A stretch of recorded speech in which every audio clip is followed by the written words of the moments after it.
앞에 우리가 엔소프의 전략 경영이라고 하는 걸 했는데, 엔소프라는 사람은 우리가 의사결정의 유형을 세 가지로 구분하는 사람이다. 그래서 최고 경영층들이 하는 전략적 의사결정, 중간 경영층들이 하는 관리적 의사결정, 그리고 하위 경영자들이 하는 운영적 의사결정이 있다 했고, 이 책에서 엔소프는 전략 경영의 의사결정 단계를 갖다가 네 가지를 설명하고요. 목표를 설정하고, 현 위치와 목표의 차이를 산출하고, 이와 비슷한 개념 중에 여러분들 문제라고 하는 말이 있어요.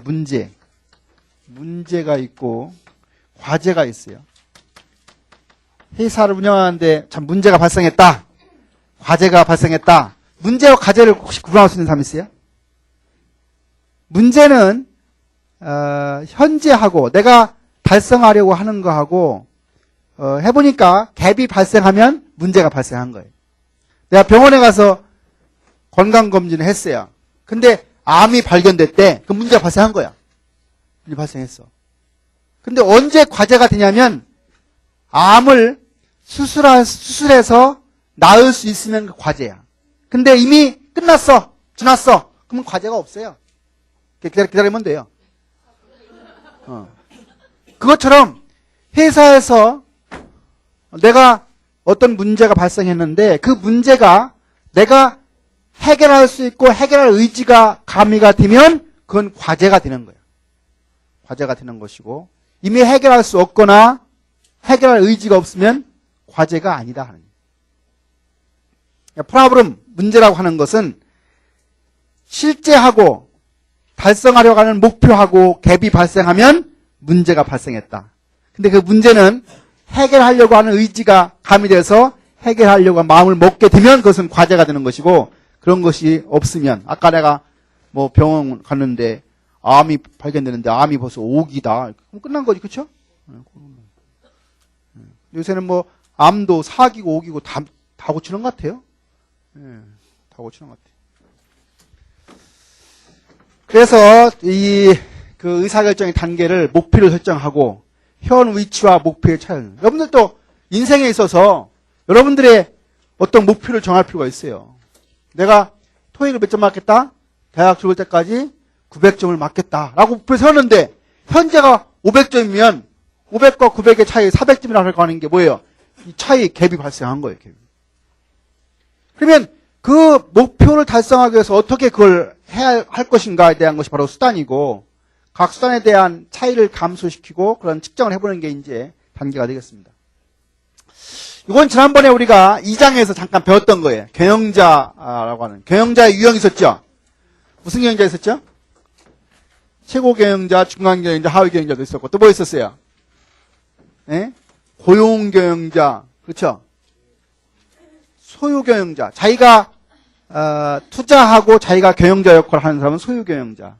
남을 고용하면 고용 경영자. 그 다음에 전문 경영자를 맡기면 전문 경영자. 그래서 우리가 지난번에 경영자의 유형을 소유 경영자, 고용 경영자, 그 다음에 전문 경영자. 그 다음에 층으로 보면 최고 경영층, 중간 경영층, 하위 경영층. 그런 거 할 때 경영자들이 어떤 역할을 하는가. 실제로 우리가 일반적으로 과거에는 경영자는 계획하고 조직하고 지휘하고 통제하는 역할을 하는 줄 알았어요. 그중에 어떤 일을 많이 하겠어요, 경영자가? 계획하는 일들을 많이 하겠죠. 지휘하고 이런 것들은 중간 사람들한테 많이 맡길 테고. 근데 민츠버그라는 사람은 경영관리자의 역할을 갖다가 이렇게 많이 조사해 보니까 이 세 가지가 있더라. 대인적인 역할, 정보적인 역할, 의사결정적 역할. 세 가지가 경영자들이 하는 역할이에요. 그래서 의사결정자 역할에 보면 기업가 역할, 혼란 수습자 역할, 자원 배분자 역할, 협상자 역할. 지금 요거 하나 가지고요, 객관식 문제 내면 몇 문제 만들 수 있어요. 뭐 있겠어요? 민츠버그의 의사결정적 역할에 해당하지 않는 것을 고르시오 해서 이거 쓰고 나서 이거 하나 이렇게 껴들어가면 이거 고를 수 있어야 돼요. 그렇죠? 네. 민츠버그의 경영관리 역할 중에 정보적 역할에 해당되지 않는 것을 고르시오 하고 이거 3개 역할하고 이거 하나 넣으면 이거 고를 수 있어야 된다고. 이번에 객관식 문제도 있습니다. 객관식 문제도 있고 가로넣기도 있고 골고루 있어요. 번지라고 하는 사람이 리더십이라고 하는 책을 썼는데 이 사람이 리더십의 유형을 두 가지로 했어요. 요 내용은 뭐 90년대부터 나오기 시작한 용어라 나도 대학 다닐 때 이 번지의 리더십을 안 배우고 나중에 나오는 거예요. 그래서 그 사람은 번지의 리더십은 두 가지, 변혁적 리더십과 거래적 리더십. 이 중에서 어떤 게 좋은 것 같아요? 요새 리더들이 추구해야 할 리더십은 변혁적인 것 같아요? 거래적인 것 같아요? 거래적은 뭐예요? 상호 호혜주의에 입각한 리더십. 변혁적은 역동적 리더십. 활력을 불어넣는 리더십. 어떻게 좋은 것 같아요? 네. 그래서 뭐 이것이 좋다, 나쁘다 이렇게 뭐 이분법적으로 구분하는 것은 힘들지만 일반적으로는 오늘날 리더들은 변혁적 리더십을 추구하는 사람들이 대개 성과가 더 나오는 걸로 알고 있습니다. 일본 사람 오노 다이치가 쓴 책 중에 도요다 생산 시스템. 도요다가 뭐하는 회사예요? 네, 자동차 만드는 회사예요. 여하튼간에 오노 다이치가 도요다 생산 시스템을 만들었는데 여기서 중요한 게 just in time이에요. just in time. 딱 맞는 거죠. 그러니까 100개가 필요하면 100개만 갖다 오는 거예요. 그 다음에 장소를 어디다 갖다 놔요? 필요한 장소에. 여러분 자동차 회사 갔을 때 자동차 한 대 만들면 몇 개 필요합니까? 몇 개 필요해요? 몇 개 필요해요? 몇 개 필요해요? 몇 개? 5개 필요하죠? 예. 4개는 달리고 하나는 뒤로 들어가죠. 예. 벌써 4개라고 한 사람들은 별 생각이 없는 거예요. 아, 자동차 바퀴가 4개인지 누가 모르겠어. 근데 그 자동차 타이어가 어디로 납품되겠어요? 창고로 가겠어요? 현장으로 가겠어요? 자동차 만드는 현장으로 자동차 타이어가 가야 돼요? 저 창고로 가야 돼요? 현장으로 갑니다. 근데 예를 들어서 자동차 타이어를 일주일 동안 만들 걸 타이어를 납품한다고 하면 산더미처럼 쌓여가지고 아무것도 못해. 그게 뭐예요? 자동차 타이어를 2시간 간격으로 납품하는 거예요. 현장으로. 그러니까 여기 저스트라고 하는 개념은 100개가 필요하면 100개. 그리고 필요한 시점, 바로 한두 시간 전. 그리고 어디에? 바로 그 장소, 필요한 장소에. 이런 개념을 가지고 있는 거예요. 그래서 재고를 쌓아두지 않고 적기에 제품을 공급하는 방식이다. 그 다음에 마이클 포트라고 하는 사람이 경쟁 전략이라고 하는 책을 1980년대에 쓰는데 이 전략이 3가지. 차별화 전략, 비용의 전략, 집중화 전략. 차별화. 그래서 이 전략 중에서 가장 일반적인 전략은 차별화 전략입니다.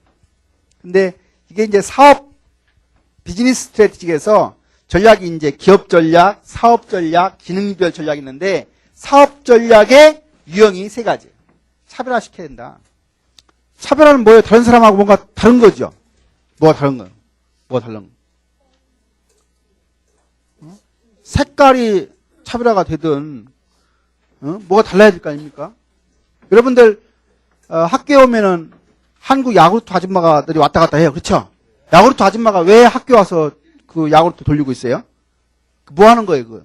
그럼 차별화하고 있는 거죠. 다른 우유 제품은 슈퍼마켓에서 파는데 한국 야구르트는 직접 배달하는 거예요. 뭐 때문에? 신선도 때문에. 자기는 신선도를 위해서 판매 방식에 있어서 차별화한 거예요. 그렇죠? 옛날에 식물나라라고 하는 그 화장품은 슈퍼마켓에서 팔았어요. 판매 방식을 차별화할 수도 있는 것이고 베네통 같은 회사는 색깔을 차별화해요. 원색을 써요. 원색이라고 하는 게 성의 개방과 관련돼 있어요. 그 색깔이요. 근데 베네통 회사는 광고도 차별화해요. 광고. 어떤 여성이 등을 벗은 모습을 신문에 광고를 내면서 다음을 기대하시오. 상상력을.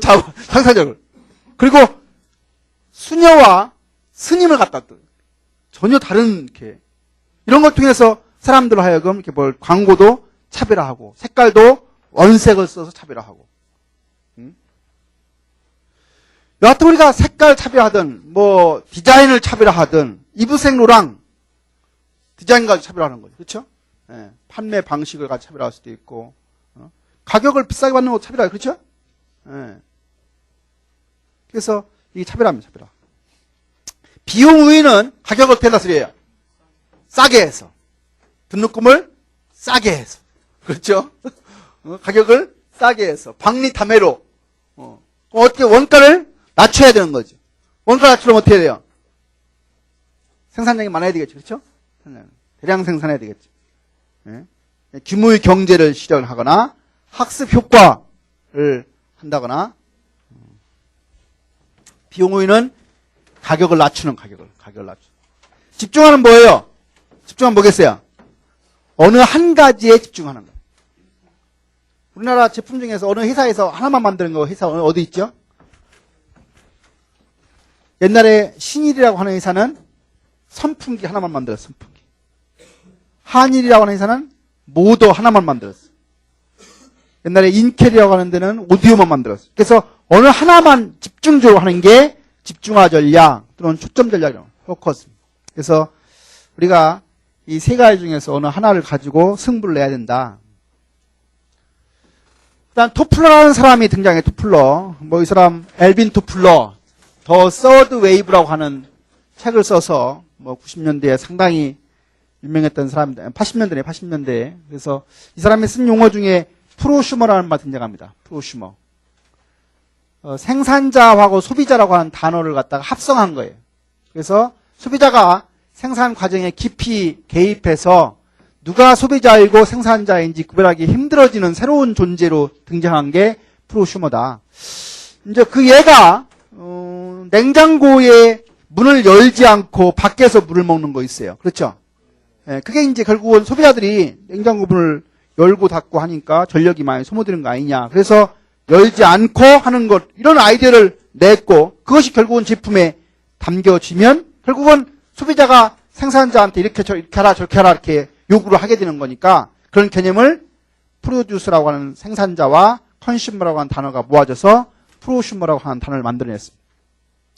엘빈 토플러가 이 책 쓰고 나서 뭐 이런 얘기 많이 했어요. 재택근무, 환경 뭐 이런 거 했는데 이 책 처음 나와서 재택근무해가지고 이것이 엄청나게 사회에 많이 확장되리라고 생각했는데 실제는 생각만큼 재택근무가 활성화가 좀 덜 되는 경향도 있어요.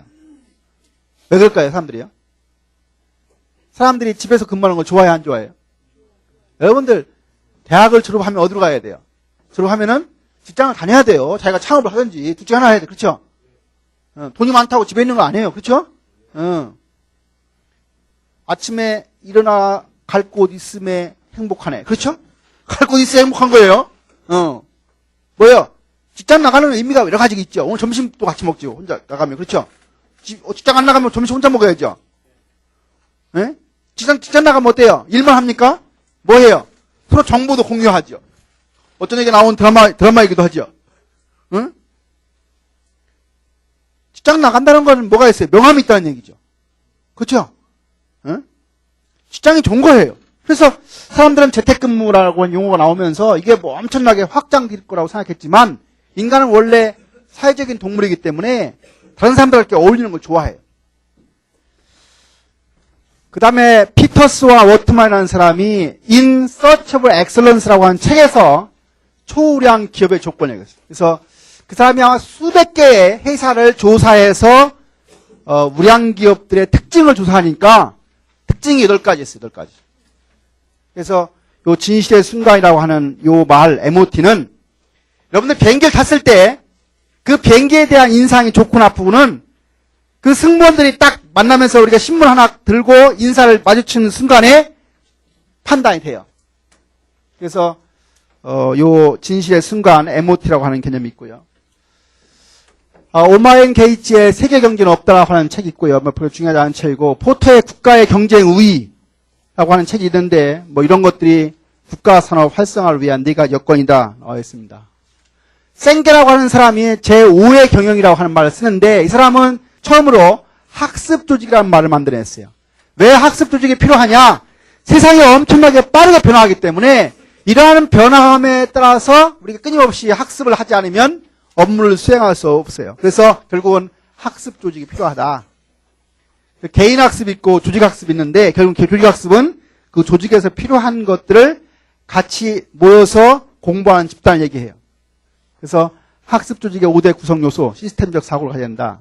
개인적인 숙련, 정신적인 모델, 공동의 비전, 팀학습. 그래서 이런 5가지를 통해서 학습 조직이 만들어져야 그 조직이 경쟁력이 있다. 그래서 생계의 제5의 경영이라고 하는 책에서 학습 조직이라는 말을 처음 만들었다.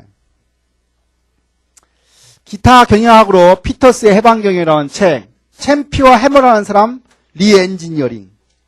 리엔지니어링 지난번에 잠깐 얘기했어요.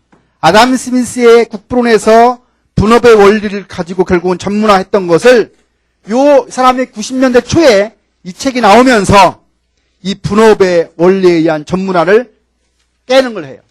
그래서 등장한 게 뭐라 했어요? 원스톱 서비스 이런 말 등장했다고 했어요. 유명한 책이고요. 그 다음에 골먼의 감성지능, 케플러 노튼의 균형 성과표, 밸런스 코어 카드. 이 사람은 과거에 우리가 어떤 조직의 성과를 측정할 때 주로 뭐가 측정했냐면 재무적인 걸 측정했어요. 재무적인 거. 돈이 얼만큼 벌었냐. 이런 거 갖고 했는데 이 사람은 그거 하나만 가지고 측정하면 안 되고 4가지를 측정해야 된다. 4가지. 김수진, 4가지가 뭐야? 첫 번째가.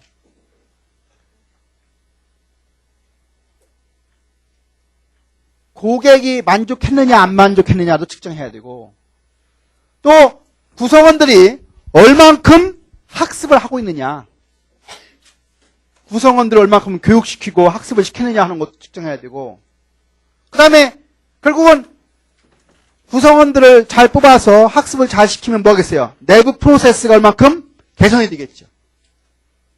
그렇게 해서 고객을 만족을 시키고, 그리고 궁극적으로 마지막이 재무적인 거예요.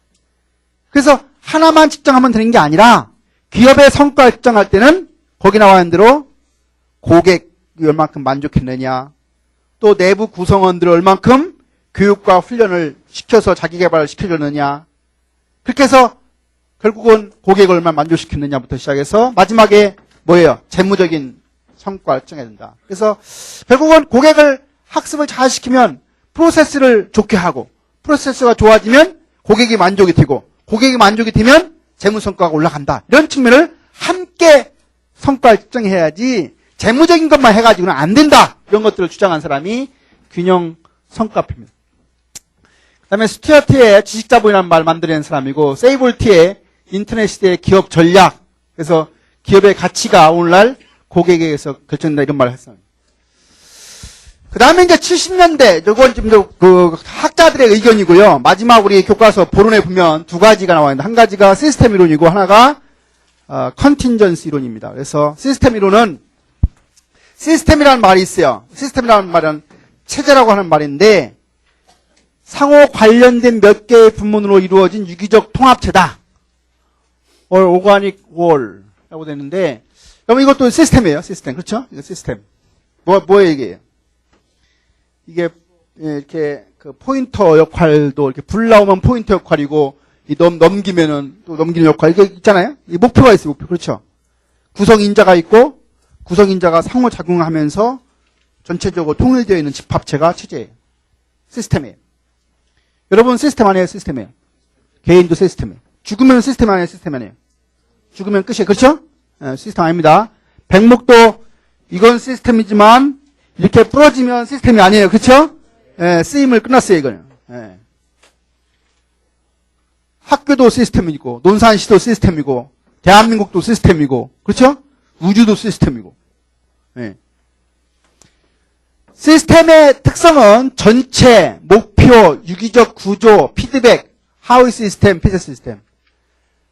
폐쇄는 환경과 상호작용을 하지 않는 거고, 이것은 환경과 상호작용하는 거예요. 인간이라고 하는 시스템 중에 머리는 하위 시스템이죠. 그렇죠? 권양대학이라고 하는 시스템 중에 글로벌 경영학부는 또 하위 시스템이죠. 글로벌 경영대학이 하위 시스템이고, 글로벌 경영학부는 하위 시스템이에요. 그러니까 서브 시스템, 서브 시스템. 피드백은 결과가 다시 인풋으로 가는 걸 우리가 피드백이라는 말을 써요. 호메오스타시스, 항상성이라고 하는 개념이 여기 포함되어 있고, 셀프 모니터링, 셀프 리귤레이팅이라는 말이 포함되어 있는 개념입니다. 그래서 우리가 시스템 모두가 뭐가 있다?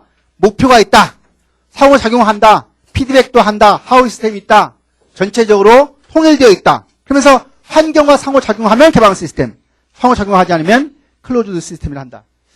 시스템의 모양은 되게 기업으로 보면 이렇게 인풋이 있어요. 인풋. 그 다음에 변환 과정이 있고 아웃풋이 있어요. 이렇게 가는 걸 우리는 피드백이라고 그래요. 피드백. 근데 요 피드백이나 이런 것들은 이제 기업과 서로 상호작용한다. 지난번에 생산 시스템에서, 기업의 생산 시스템에서 인풋으로 들어가는 것은 뭐라고 했죠? 3M이요, 3M. 3M. 3M이 뭐예요? 맨, 머신, 머트리얼. 이것이 생산, 경영학에서 생산의 3요소가 이거고, 경제학에서 생산의 3요소는 뭐라고 했어요? 경제학에서는 토지, 노동, 자본이라고 했어요. 그래서 지금 여기 나와 있는 인풋에는 뭐 사람, 뭐 자본, 뭐 이렇게 들어가 있죠. 그 다음에 이 변환 과정에서는 계획하고, 조직하고, 지휘하고, 통제하는 과정이 있고, 이제 아웃풋은 항상 우리가 제품이나 서비스 또는 뭐 만족 이런 거. 그 다음에 마지막으로 우리가 이제 그 70년대 이후에 74년 그러면 카스트, 루제링 이런 사람들이 여기 나와 있는 컨틴전시 시어리라고 합니다. 컨틴전시. 요새 방송에서도 뭐 전쟁이 나면 컨틴전시 프로그램을 만들어 이런 말을 하는데 우리말로 하면 상황이론이라고 하지만 상황이론은 영어로 situational theory이기 때문에 그냥 컨틴전시 이론이라고 하는 게 좋아요. 컨틴전시 이론은 여기 나와 있는 것처럼 모든 조직에 어느 조직에든지 다 맞는 유효한 관리 방식 원칙은 없다. 그 조직한테만 맞는 게 있다는. 그래서 모든 조직에 유효한 보편적인 조직 원칙은 없다.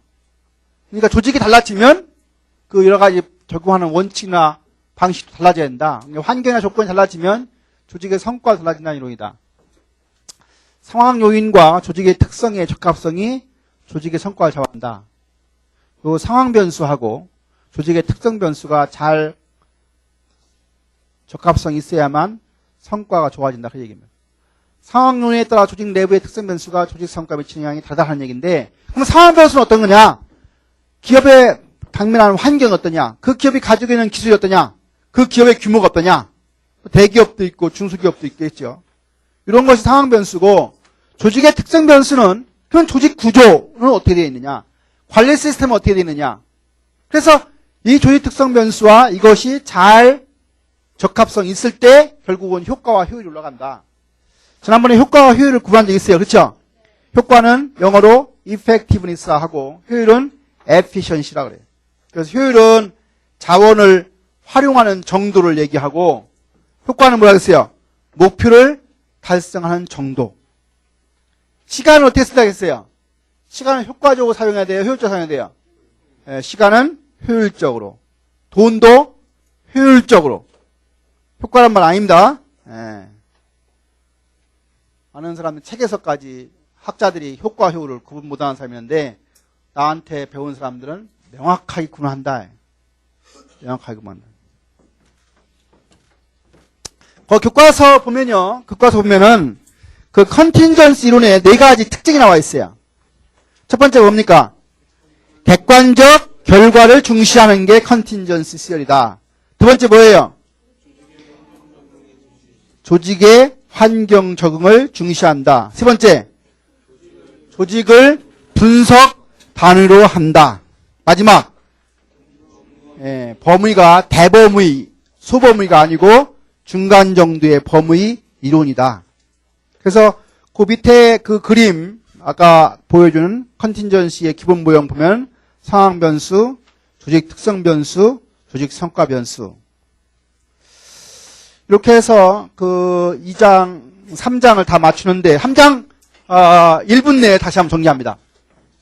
학자들 견해 빼고 경영학 전사가 있었고요. 그 다음에 프랑스 경영학이 어느 경영학에?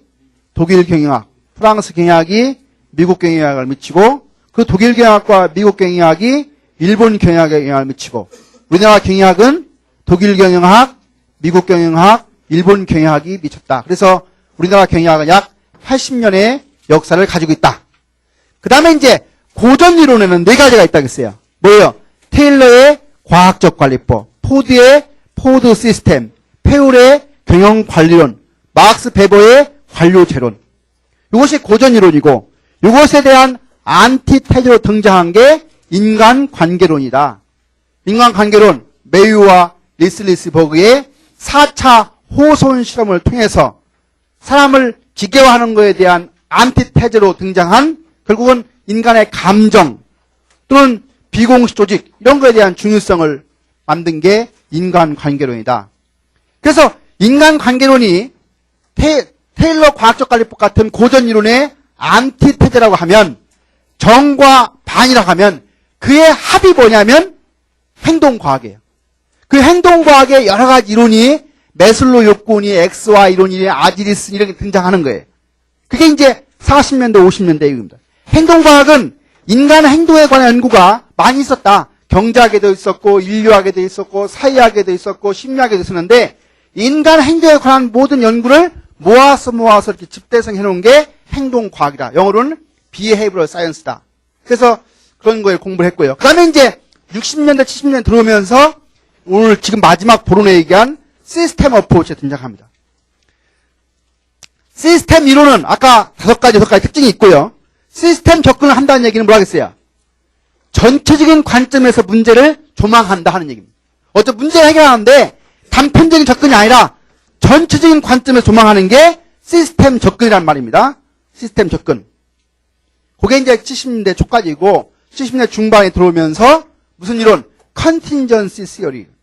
상황 이론이 등장한다. 상황 이론에 4가지 특징이 나와 있다. 거기. 그렇죠? 그 다음에 여기 나와 있는 상황 변수와 특성 변수가 적합할 때, 잘 조화가 될 때 뭐가 좋다? 조직의 성과가 좋아진다. 모든 조직에 다 맞는 원칙과 원리는 없다. 건양대학에 맞는 원칙이 있고 중소기업에 맞는 원칙이 있고 대기업에 맞는 것이 있다. 이게 결국은 컨틴전시 시어리, 컨틴전시. 그래서 경영학 역사를 한마디로 얘기하면 고전이론, 인간관계론, 그 다음에 행동과학 이론, 시스템 어프로치, 시스템 접근 이론, 그 다음에 컨틴전시. 이게 큰 줄거리입니다. 근데 큰 줄거리에다가 내가 요 이야기가 모든 경영학 교과서의 핵심적인 틀인데 중간에 내가 여러 학자들의 견해를 넣은 것은 이제 80년대 들어오면서 결국은 90년대 들어오면서 리엔진이라는 책이 나오면서 경영의 혁신 시대로 들어왔어요. 70년대가 시스템 어프로치 시대라고 하면 80년대가 전략 경영의 시대였고 90년대가 경영 혁신의 시대예요. 2000년대 들어와서는 학습 조직이나 식시그마 이런 것들이 등장하게 됩니다. 근데 경영학 역사 중에서 사실은 인터넷이라고 하는 등장이 커다란 또 영향을 줘요. 그게 95년도 기점으로 해서 3W, 월드 와이드 웹이라고 게 등장하면서 인터넷이 등장을 하고 그러면서 이제 디지털 경제라고 하는 게 등장합니다. 디지털 경제. 그래서 이코노미, 그 다음에 뭐였어요? 이비즈니스, 그 다음에 이커머스. 근데 그 시장이 엄청나게 커질 줄 알았는데 그것도 어느 정도 이렇게 좀 주춤해 돼 있어요. 지금요. 그래서 그렇게 혼재되어 있는 상황이 오늘날 경영학 역사를 이렇게 여러분들 알고 있으면 되겠고요. 이번 주 금요일 날 오후죠. 1시 반부터 교과서 4장 기업에 대한 걸 다 끝내고 수고했습니다.